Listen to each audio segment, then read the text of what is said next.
party people, welcome back to my channel. If you're new here, my name is Dion the Peon, and today we are going to talk about sustainability and if your individual actions even really matter. Before we get into it, how do you guys like this filming setup? I've learned a lot about the settings on my camera and I think this looks really cute, so let me know. I decided to film this video because I got a direct message from a friend of mine on Instagram basically saying, stop trying to encourage people to live more sustainably. It is laughable, it is greenwashing, and it's a drop in the ocean compared to the work that really needs to be done. And we had a big conversation and I was saying, you know, I try to do every single thing I can while holding corporations responsible, but I am a firm believer in voting with your dollar.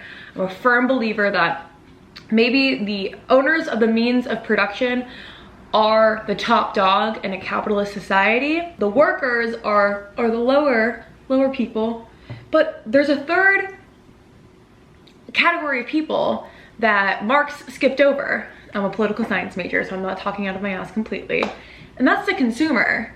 Because yeah, we need the means of production and we need the workers, but neither of those people would have jobs if there weren't people to consume. And the thing is, the workers are also the consumers. And of course the people who own the means of production, but we knew that they were consumers. You can really do a lot with your dollar, because I think, for example, you've seen so many companies come out with pride lines, with Black Lives Matter signs, with new sustainable and transparent practices in their factories and everything. And is a lot of that greenwashing and kind of bullshit fluffiness? Sure. But is it a start that we are letting companies know that we're not going to be taking this nonsense anymore? And the more that we are more sustainably conscious and ethically conscious and pushing that on those people, the less they're gonna have, they won't be able to hide behind the greenwashing. People like me will say, hey, Shop Cider, this is greenwashing because you're drop shipping from AliExpress. And people just won't take, we're green on the front of their website anymore. People will actually look into it. And I think that's really gonna continue to make the change as long as we keep pushing people. The consumers are the backbone of a capitalist society. And I truly believe that money equals power and that every dollar is a unit of power. So even if you think you're broke, you still have a little bit of power. And are you gonna give your power to a small business or to a farm stand? Or are you gonna give your power to something like Amazon or the Koch brothers or whatever? For me, that mindset shift of who am I giving my power to? My units of power. I have 50 units of power, $50. Who am I giving it to? And giving it to people to empower them is so much more impactful than giving your power to people who are already powerful, like Jeff Bezos or Elon Musk. That's sort of my position. I think that the capitalists really ignore the fact and don't really let people know that really the consumers have the most power in a capitalist society. And yes, we're kind of bound to what we can consume, but with boycotting and strikes, at the end of the day, the capitalist only wants to make money off of you. So let's make them work for it. So that's sort of my position. I'm big time voting with your dollar. I'm big time giving your power, money is power, giving your power to empower others. And I am big time with boycotting and striking and all of that to force the capitalist hand in making a change. So that's sort of my position, but I totally understand that it's like, why are you putting all this pressure on the consumers when really 0.001% of the population is causing 50% of the world's emissions? So I thought this was a really interesting discussion that I had with my friend, and she said basically what you're doing is a drop in the ocean compared to what needs to be done. And to that I say, my impact may be a drop in the ocean, but at least I'm still trying to make waves, bitch. No, I didn't say that. But I came up with that little phrase in my head, and it sums up who I am as a person. That okay, sure, maybe my impact is a drop in the ocean, but at least I'm trying. But I thought the conversation was really interesting. So I took to Reddit and Instagram and a couple other social media sites and asked people what they thought. Greta Thunberg was recently on the cover of Teen Vogue or Vogue, and she said, "The last time I bought something new was 3 years ago and it was secondhand. I just borrow things from people I know. The fashion industry is a huge contributor to the climate and ecological emergency, not to mention its impact on countless workers and communities who are being exploited around the world in order for some to enjoy fast fashion and many treat as disposables. Many are making it look as if the fashion industry are starting to take responsibility by spending fantasy amounts on campaigns where they portray themselves as ethical, sustainable, green, climate neutral, and fair. But let's be clear, this is almost never anything but pure greenwashing. You can't sustainably mass produce fashion or consume sustainably as the world is shaped today. That is one of the many reasons why we need systematic change." So I asked, what do you guys think? Like, is this something that's possible, that we all just stop consuming? Or do you think that's like very unrealistic, that we just go to a borrowing system when it comes to clothes and sustainability? And 33% said we could do it, just like stop overconsumption, stop consuming. And 67% said it was unrealistic. I brought this other statement: we don't need a handful of people doing zero waste perfectly, we need millions of people doing it imperfectly. And I said, you know, what do you think about this? Is it not enough? Is this just like bullshit, fluffy? Or do you think we can do it? 25% said it was not enough, and 75% said we can do it. A really amazing YouTuber that I love on here is Shell Bizzle, and she just hit 300,000 subscribers and posted a really powerful video. So if you think that your individual actions don't matter, I would definitely check out the first like 5 minutes of that video. And her phrase is, you cannot do all the good that the world needs, but the world needs all the good that you can do. That's like her thing. So she takes that position of like, we need everybody, all hands on deck. Greta kind of has the same position, a little bit even more staunch of like, y'all, we need to stop with the consumption and focus on systematic change. I took to 3 subreddits: ethical fashion, zero waste, sustainability, and sustainable fashion. Because those are the subreddits that I'm a part of, and I asked the exact same question. She said, this is Shelby, "I mean, I disagree with that premise, but besides from that, to say that all levels of exploration are equal, I think is objectively wrong. Supporting brands doing their best versus the people doing the most destruction and rewriting laws to get away with it are nowhere near equal. And TBH, if someone can't see that, that sounds like willful ignorance, and I'm not sure that's something you can get past unless you want to." I posted the exact same message on all the subreddits. What's your response to no ethical consumption under capitalism? Because that's been the big phrase lately. How do you respond to folks who say there's no ethical consumption under capitalism in regards to encouraging people to choose more sustainably and take individual responsibility for the crisis, as well as holding governments and corporations responsible? Whenever I talk about boycotting Amazon or choosing to be climate neutral by paying off your carbon emissions, people call me performative, that individual actions don't matter because it's all the government's fault. Obviously, 1% of the population causes like 50% of the global emissions, but I don't think individual actions is really that futile. I think choices we make in our everyday life improve the quality of the earth, but people just blame it on capitalism as an excuse not to take individual responsibility. So that's what I said across all of the Reddit pages, and here are some of the top responses that I got. In the ethical fashion subreddit, the top response was, "Pursuit of perfect is the enemy of the good. The reality is that the entire economic systems do not change cleanly overnight. Even that change comes with new types of suffering until things work themselves out. Everyone who chooses to make an ethical choice is a tiny drop in the move to change things for the better. Celebrate the ways people make those changes and use those changes to encourage more change. Use those changes to demonstrate to governments and corporations that yes, indeed, large numbers of individuals do care about these issues, and that in the end, they need to get in line or be run over." I love that. It got 85 upvotes. And then the second highest upvote in the ethical fashion subreddit was, "I usually say just because there's no ethical consumption under capitalism doesn't mean you should pick the least ethical option." And to be honest, people who use this argument are the ones who don't understand the harmful effects of capitalism.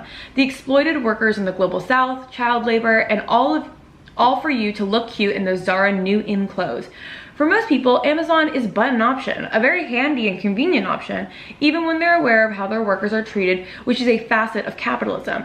They could buy local, which even then is another tangent we could go on, but the convenience is more important to them than how other human beings are treated. Obviously, this excludes people who don't have another option or lack the funds to buy anything other than fast fashion without overindulging.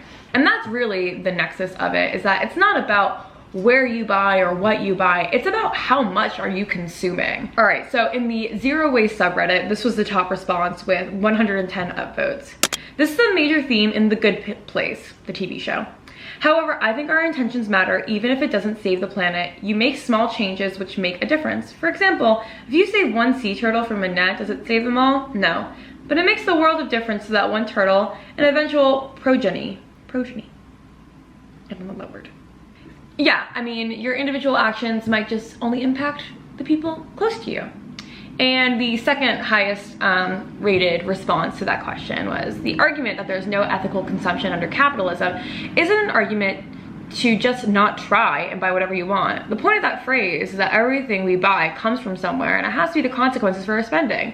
So we should be sourcing the most ethical we can to minimize the harm that we do. And I really like this approach of harm reduction in a way of buying ethically and sustainably, rather than like, you're trash for buying Amazon. It's like, let's just try to reduce our harm as much as we can while we're living in this capitalist society. So in the sustainability subreddit with 85 upvotes, the response was the same as the response to many things. That may well be true, but you have to work with the world the way it is rather than how it should be. Political change takes a long time, and it's cool if that's what you want to work towards, but that doesn't mean you shouldn't be as sustainable as possible while you're doing that. It may well also be the case that my individual actions don't make a big difference, but the way I see it, me being more sustainable isn't taking anything away from the planet. The worst case scenario is nothing changes. The best case is that it does make a difference. I'm willing to take that chance. I love this attitude. I mean, I think it's a little bit doomsday in terms of like political change. I think, I mean, political change is really hard. Economic change is really hard. And similar to, why should we be sustainable? There's no hope. Like, why should we be fighting against the government? There's no hope. It's like really easy to get trapped into that mindset and give up. And yeah. The other, well, I have two from the sustainability thing, and they were just like perfect little snippets. Good isn't the opposite of perfect, one Redditor said, and the other one said, I tell them that I'm not to give up what little power I do have just because I don't think I have enough of it. And that really plays to the point that I made, that money is power and each dollar is a unit of power, and who are you giving your units of power to? So lastly, we go into sustainable fashion. The top post was, usually to start with, then stop consuming. If the other person responds with, that isn't an option, I simply ask them what they think the most sustainable option is, i.e. buying sustainable products from sustainable local shops. Often they prove my point for me. When encountering pessimistic folk, your best mode of action is to flip the table on them, so to speak. And that's true. There's no ethical consumption under capitalism. Okay, then what do you suggest? What do you suggest? And the other top response was yes. So many people use that phrase as an excuse to shove off personal responsibility and not make changes at all. That only perpetuates the system. Reducing overall consumption, supporting brands you believe in, and having these conversations with friends to help them do the same are all a part of building the movement. No one person's action can make a huge difference in and of itself, but all those actions together do send a strong message. Look at people refusing to work for poverty wages in the US. All these posts about no one wants to work. It's working. Companies are starting to pay more. It takes time, but your efforts are not in vain. Of course, oil companies cause most of the pollution, but you're driving them to do that by choosing to drive your car instead of demanding better public transportation, walking, or biking. We all play our part. And I really agree with this. I think towards the end, with the oil companies, it got a little bit victim blamey in the sense of like, I grew up in South Florida, in Miami, and public transportation is like basically non-existent. Like, we have it, but it's awful. I once waited an hour for a bus. It's really not that good. And if you live in places that aren't like basically in the Northeast, we don't really have a good transportation system because most American cities were built like after the car and like the car boom and everything. So a lot of people don't have a choice to wait an hour for an unreliable public transportation system. But I think that does mean that when you have the option, try to walk. When you have the option, try to bike. Try to take public transport when it's not like dire, like going to work or picking up your kids from school. And if you can, choosing a less gas guzzling car. And while you're doing that, fighting for better public transportation. So those are kind of the top responses that I wanted to share. And again, I am a firm believer that it really is both, because we need systematic change, but I don't think the system's going to change unless we do, because the basic principle of economics is supply and demand, right? So if we're continuing to demand Amazon Prime packages that come in less than 24 hours, then they're going to continue to supply that at the harm of millions of workers. If we demand higher wages and refuse to go back to work, then the company is going to supply better wages. Again, I really think the consumer has such a hidden power in a capitalist society, and we need to start discovering that power, and we need to start discovering that at the end of the day, the capitalists will do anything to get our money. So let's make them work for it. Thank you guys so much for watching this video. I know it's a little bit different than I normally do, but I like these discussions and having these conversations around what are the best actions that we can take. I don't think there's a right answer. I think the only right answer is like everybody should try their best, and their best looks different from person to person. Some people's best you might think isn't good enough, and some people's best, completely zero waste, vegan, incredible, blah, blah, you know, still might not make a change. But if everyone's doing a little bit of everyone's genuinely trying their best in all the abilities and backgrounds and differences and struggles that we have, we're attacking it from all sides, the political, the socio, the consumer part of it, then I think we can make a change. But we need to attack it from all sides. So we need to demand systematic governmental and like corporate change, and we also need to take responsibility and do some harm reduction work when it comes to our consumption. So I hope you guys liked this video. Please give it a thumbs up if you did, and let me know what you think down below. What do you think about there's no ethical consumption under capitalism? Do you agree, disagree? Again, there's no wrong answers here. We're having a conversation. We're all on the same team. We're all trying to save the planet. So what do you think about that statement? What do you suggest that we do to change the world? And follow me on TikTok and Instagram, because I post content there every single day, and we have these sort of discussions all the time over there on those platforms. And with that, have a happy, happy day. I'll see you guys Thursday. Bye.